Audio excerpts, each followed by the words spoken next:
as we officially start the show, I welcome Pastor. Nimemwambia hata nimwite nabii na Osoro, by the way.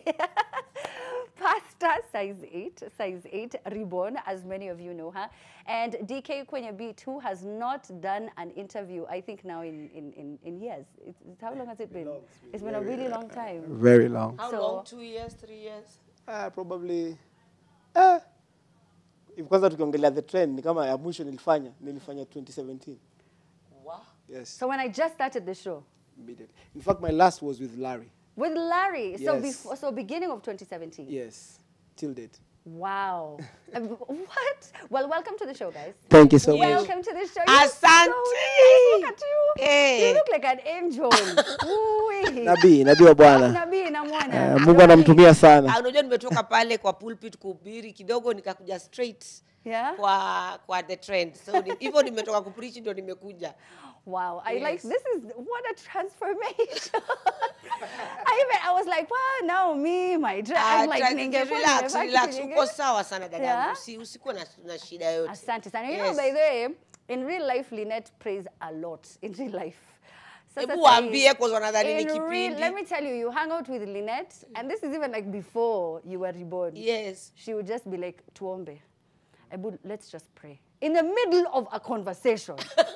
She's like, ebu tuombe, babe. Na tu tuombe. I'm like, sawa, acha tuombe. Lynette, no, we all.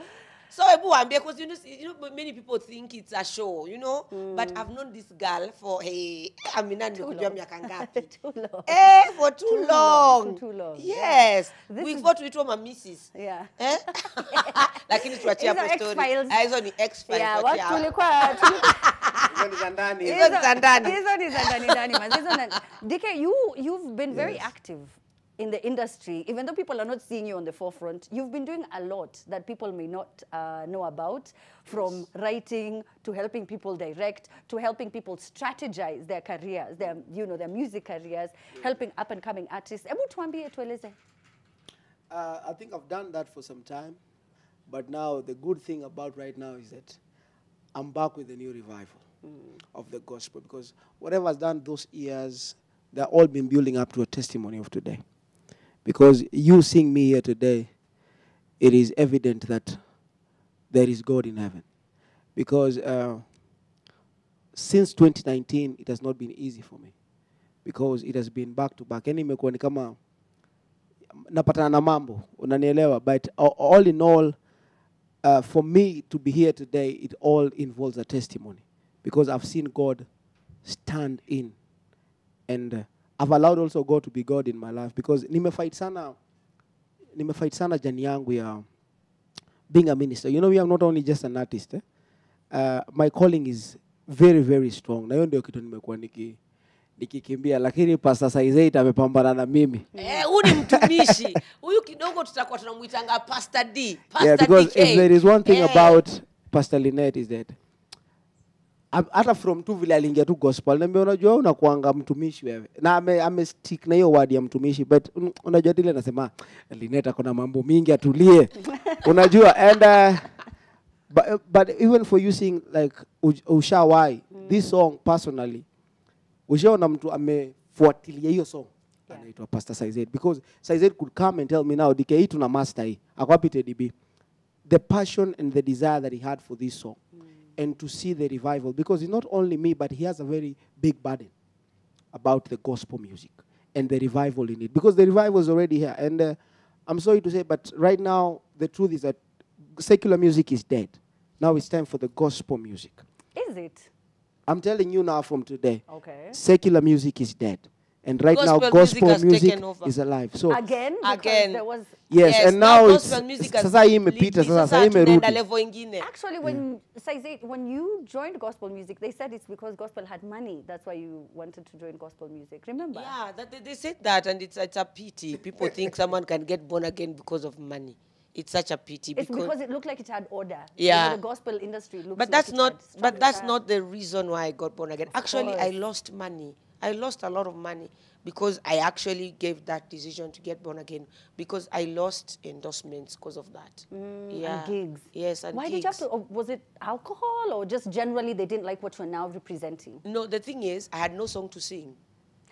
Aha. I had no song. See, I left all my songs. Kwa za dunia nikaacha huko. So I had no song to sing. So that's what made me lose gigs, nika lose endorsements, because zingine zilikuwa za pombe, siwezi kufanya. Zingine ni za hizo mambo zingine tusimention, it's a family show, watoto wanaona. So that's the thing.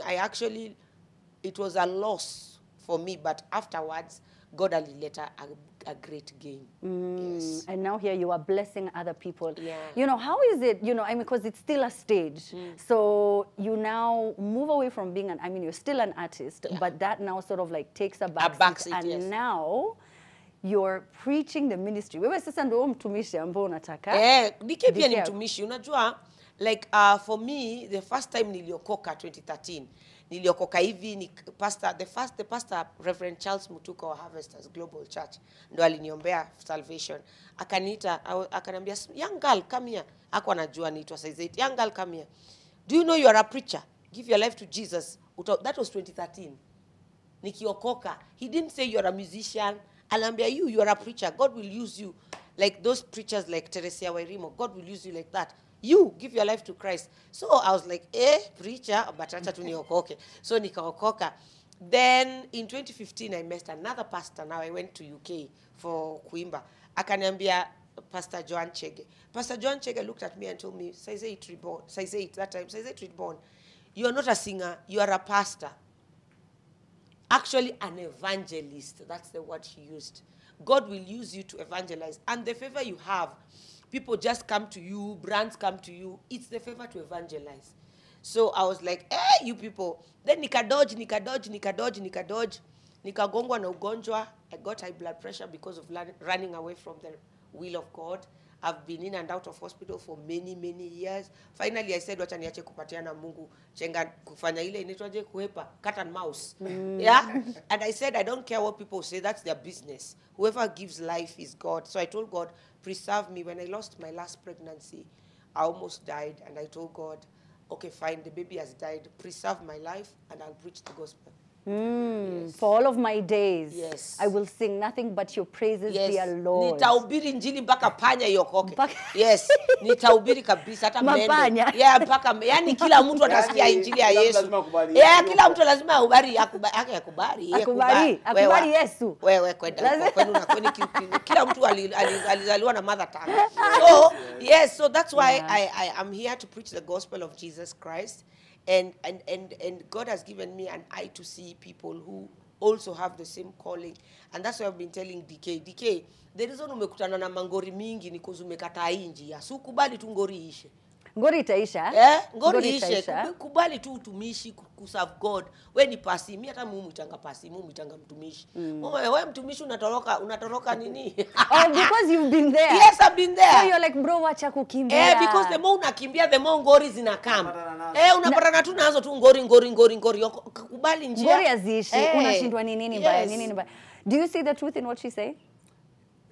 100%. Okay. Because, like now even my reasons after accident. After accident, I've seen God in different ways. Because I've been after the accident, I think nimekaa kama 3 months. Ndio nikakuja kutoa saa ushawahi. So in all this, the revelation in it is very different. This just keeps on sharpening my eye for the ministry that is in me. So I'm just getting ready. Yeah. Oh, so you're getting ready. No, I'm not getting ready. I'm ready. Oh, okay. Because Zaima Liniko, kuna vitu mingi nimeacha kwa sababu decide to give God 100% responsibility of my life. And with that, inakuja na challenges mingi zaidi, because unajua kuna vitu nilikuwa na feel comfortable kudu, but nimeachana nazo. Because I've decided to give my life to Jesus 100% and serve him in truth and in spirit. Yes. Like I said, you not being as active before in the entertainment industry. Yes. And then all of a sudden, people are like, "Ini gari gani? Odike, anaosha vitu." What is your response? Ameileta pole lakini imefika. Iko tao. Zandani. Tuelezee kaka, tuelezee. Peupe tokea kabisa. Nishatokea. Tokea kabisa. This is story. Za wash. musicians in Kenya don't make money. How can he afford such a car? We don't see him at concerts. What's your response to that? Inategemea kwa sababu are you asking about me? Yes, you. Yeah. Who else? Kutoka huko. Galimoto unachezewa mbali ile. Of course hiyo ni kitu amekuwa akisema about gospel artists, not even about the industry. Imekuwa tu ni gospel artists wanatoa wapi pesa. Because hiyo imekuwa concern sana, and I think imekuwa concern sana because wana feel hawana shows hawa say but sisi watu tulijipanga. So there's one thing that people don't understand, sisi watu tumejipanga. So ile time tulikuwa tunapata pia sisi tulikuwa tunawekeza. So labda maybe wanaona matunda leo ndio hivyo, but tulikuwa tunawekeza. And we also we serve a living God. Yes. That is tuachilie, unanielewa? That's why unaona hata sasa hivi kule iko juu lakini gari mingi bado ziko kwa gospel. Because kama size 8 alibaijagwa lini? Kitambo sana. Unanielewa? So sasa ikionekana ndio watu wanafika hiyo level. Hata bado sidhani kuna mtu mwingine bado ameibai sasa hii na sasa kule ilikuwa imeshika, ilikuwa. Yeah. Unaona? Yeah. Sasa hii imeisha kama hujazibai. Sasa sijui watafanyaje tu na imeingia kwetu tena. Unanielewa? So imerudi na sasa hivi ile imerudi. Right now kwa hii jani tumekuwa ya tutasema ni imekuwa yani jani fulani kwa kiwanja, yani tumekuwa we have learned so much with it. So now that God has given us the grace again. Yeah. So guys will stay in the presence fully committed to serve God. Na the more una serve God, wacha nikwambie tu kweli, the more sasa anafanya wonders kabisa. Yeah, so wonders zitakuwa mingi kuliko hata ile kitu watu wameona. So kama walikuwa wanaona tumeendesha magari poa, tunaenda kuendesha. Sasa sasa hiyo because unajua saa hii unaona hizo crusades tunafanya kwa mitaa. Tutakuwa tunakuja huko na magari, mtu akiona hivi lazima akubali Yesu yupo. Before hata kwanza nikuhubirie. Unaona vile hizo Range Rover zinaingia kijiji. Vile zinaingia kijiji. Unakubali because we also don't want to be ministers that are beggars. Yeah, okay. Unaelewa? Because we serve a living God. Yeah. We are sons of the King. So hakuna vile leo tunaweza ingia leo tena tuko chini na tuna serve God. Lazima tu bless. Yes. So the only siri yetu moja ni kukaa kwa ibada. Okay. Hapo mali sasa hii tuko. Yeah. Hapo tuko safe. Kwa ibada ni nini mu explain? Okay, sasa tuko yani wacha nikueleke vizuri. Sasa kama mimi nimerudi kwa madhabahu. Mali hiyo madhabahu inanipigania. Na madhabahu it is Jesus Christ, the way, the truth and the life. That's where I am. Na hiyo madhabahu itanipigania vitu mingi sana. So unajua hata hizi vita nimekuwa nikipatana nazo, zingine nimekataa kuzishinda kwa sababu siko kwa madhabahu vizuri, niko tu kando. Yaani yeye ako kando kwa prayers amerudi venye inafaa. Yes. So hiyo madhabahu itanisimamia vitu mingi sana. Itanisimamia sana. So hata wale wanakuja idhaa yangu sasa hivi wanafaa kuwa very careful because they're not now fighting with DK. Yes. You're fighting with someone who is a higher superpower. Yani, not just me. Greater is who is in me than who is in the world. So understand kwanza your part. Yes. I think, another thing that people don't understand is just because you hate me does not mean I am going to stop being, blessed, or my life will stop being amazing just because you don't like me, Exactly. So DK, I'm sorry, but I have to just ask you this. You even addressed it in the song. Ukasema nikaambiwa nilipatiana happies. Ilikuwa hivi na hivi na hivi, ilikuwa uongo. For people who come up with these stories, the blogs, the the newspaper articles, to them it's just clickbait, it's just a story, but then behind is a real human being. Yes. This is a story that is not affecting only you, but it affects all the people who love and care about you, who are around you. And it really affected both you, of course, and Hope Kid. Yes. How was that time, and how did you even get to where you are now? Kwa sababu mentally, neza imagine haikuwa rahisi. Hakuna kitu kilikuwa rahisi kwa hiyo stage because I had a situation that anyone that alikuwa jaribu kusimama na mimi tukianza na Pastor Size 8 alishaingia kwa hiyo ngori ikakuwa moto sana kuliko hata vile ilikuwa kwangu because ya kuja kusimama na mimi. It's true. Kwa sababu ya kuja tu kusimama na mimi. So I remember hiyo time mtu yote alikuwa anajaribu kurelate na mimi ama kukani kama hata kunisupport. Hata Bahati aliingia I'm sorry hata hiyo siku show yake ikabaniwa. Because mtu yote alikuwa na relate na mimi ilikuwa ni kama umeenda kwa moto. Red alert. Unasimama na DK.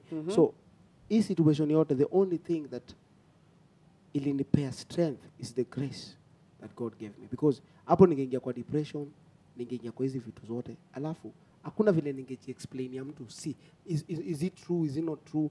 Yani nilijaribu but it was beyond my power. So the only thing now ni kuachia Mungu akuwe Mungu.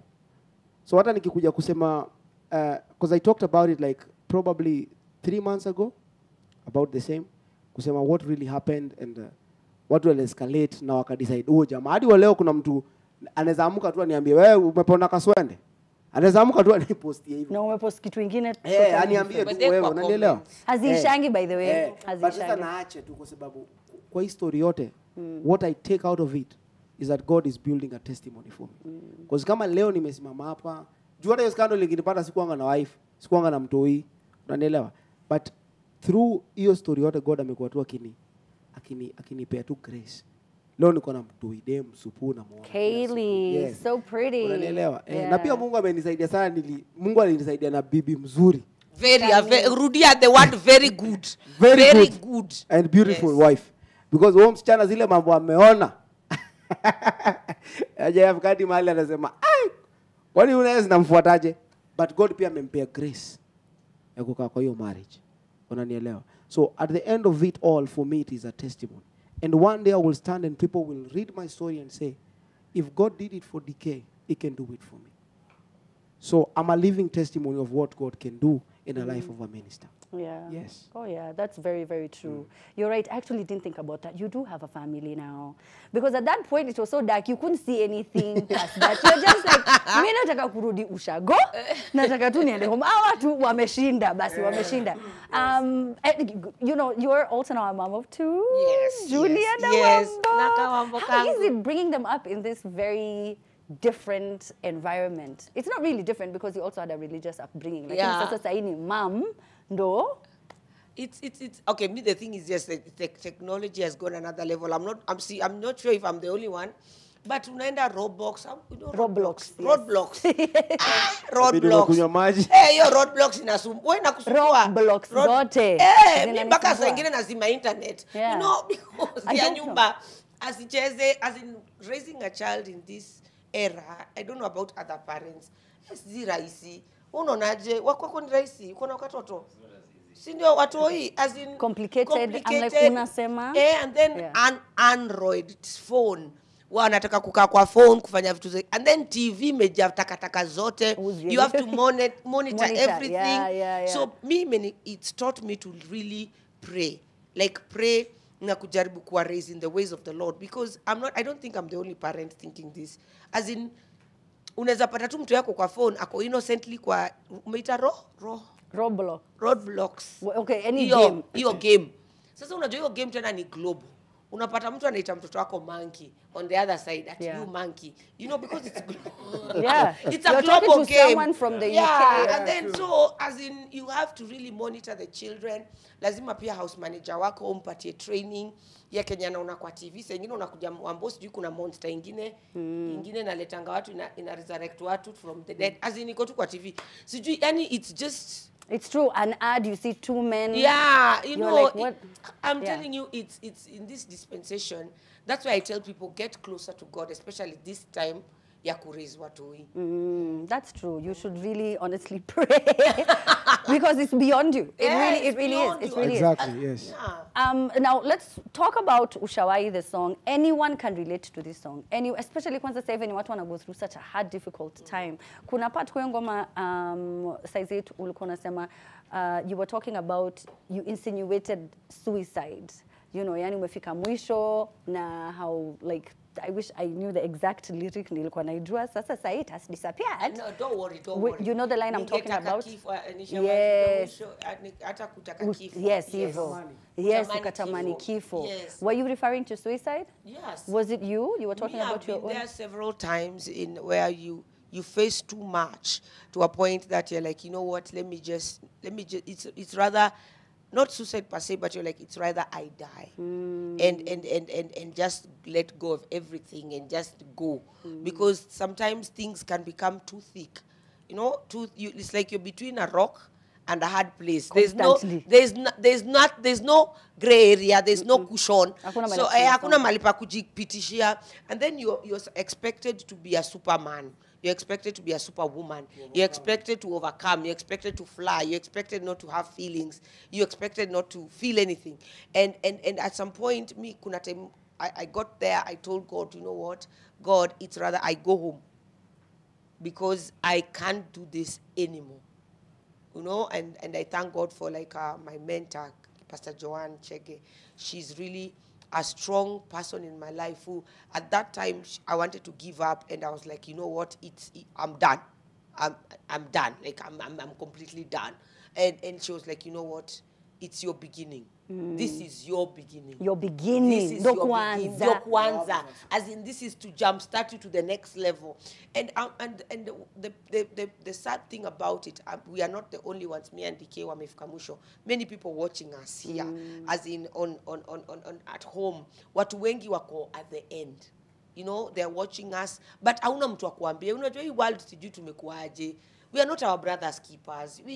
It's like we like people's downfall. You know, we celebrate downfalls more than we celebrate wins. For example, if I put something good has happened to me, or something good has happened to you, or you, the three of us, if you just do an experiment. Comment start. Put like something good has happened to you. 2 comments, 3. Yeah. Wait until there's controversy. That is when your page imeja. Yani geng, yani mbogi imeja. I'm like, are we that? We are sadists. Like the society has become sadist. So me, I want to tell people, try and change your heart. Wish good for people. Good will follow you. I completely agree. Ushawai is everywhere on all platforms, right? Nimependa hiyo ngoma sana, by the way. Na ninajua ni kitu watu wengi sana wataifeel. And I know this conversation can go on over. Yani mpaka huko 1 AM we can still talk. Watumishi wawili na mimi Kondo amepotea. Thank you so much, you guys. Thank you so much. I really appreciate you guys coming through, DK. Yes. Shout out to hizo zingine nisiseme, labda zingine ni siri. Acha tu nisiseme. But thank you so much, you guys. Thank you, Lynette. Thank you. And I mean, aya, nasikia ni birthday yako leo. Let's go. First of all, I'm your fan. Oh yeah. Baby. Masia. What's you enjoy? Hey, let's go. Ni baby. Hey.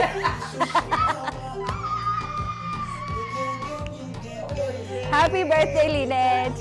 That's so amazing. Oh. I'm your Mi fan, amor. by the way. Okay. Happy guys. Oh my God.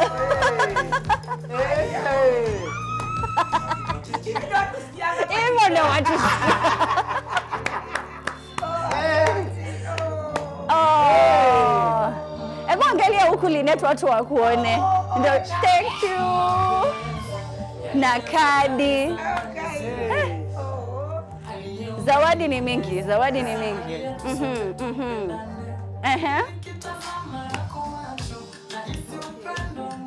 Happy birthday to you, my woman, my queen, my wife. Oh, start again. Okay. Where's the Mkalimani.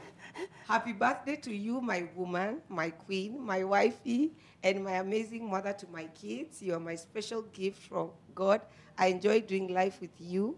You are simply the best, baby.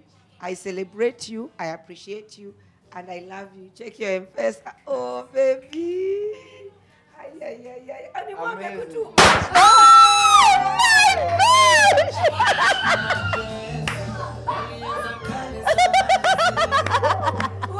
my gosh! Are you ready? Are you ready?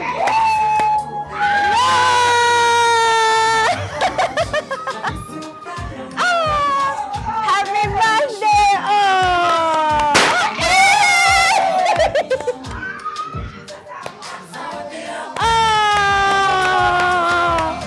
Happy birthday, baby! Look, that's so sweet.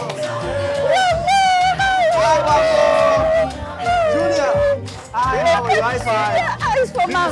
It's for mom. Give mom. Come give mommy.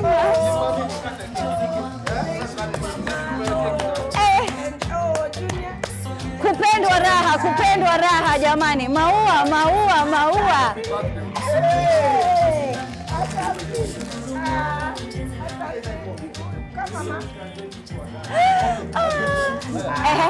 Sasa, see keki. Let's go Wambo. Like this. Go Junior, do this. Everyone, any Wambo. Hey.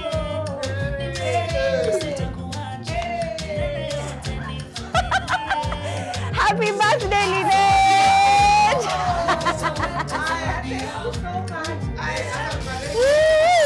Hey, this is so nice. Keki ni ya nyumbani. Keki. This is so beautiful. Mimi naona tu.